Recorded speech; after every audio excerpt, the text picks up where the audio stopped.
Small index funds जिनमें केवल 50 से 100 स्टॉक्स होते हैं वो सेल्फ डिफीटिंग सिचुएशन में फंस जाते हैं। अगर आप इंडेक्सिंग ही करना चाहते हैं तो बड़े इंडेक्स फंड्स ढूंढिए जिनमें 500 to 1000 स्टॉक्स होते हैं।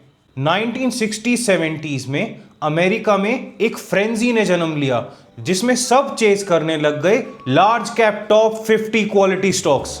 इनको जेपी मॉर्गन ने बहुत एनकरेज करा। उन्होंने कहा these are buy and hold growth stocks. इसको अमेरिका में नाम दिया जाता है द निफ्टी 50 फिनोमिनन। वो थे क्वालिटी स्टॉक्स जैसे कि IBM, कोका कोला। इतने मार्केट हिस्टेरिया में इन्वेस्टर्स ने आव देखा न ताव कि वो कितना प्राइस पे कर रहे हैं, वो बाय करते चले गए।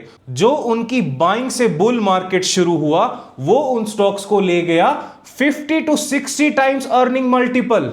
ऐसे स्मॉल इंडेक्स में अगर आप इन्वेस्ट करते हैं तो आप सेल्फ डिफीटिंग प्रोफेसी के शिकार बन जाते हैं। वो कैसे?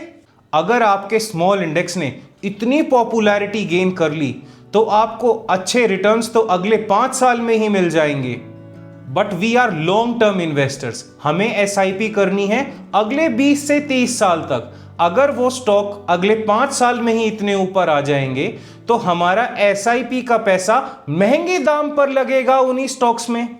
One of the reasons you buy a big index, like the S&P, is because you buy a small index and it gets popular, it's a self-defeating situation.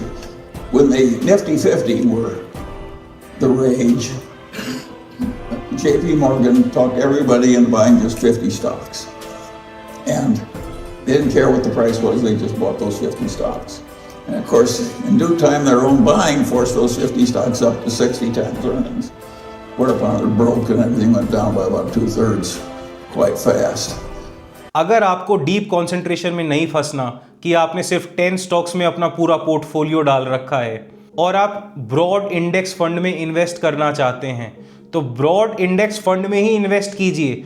उससे आप ये ना करिए कि आप 10 स्टॉक्स में इन्वेस्ट ना करके 50 स्टॉक्स में कर रहे हैं, बिल्कुल नहीं।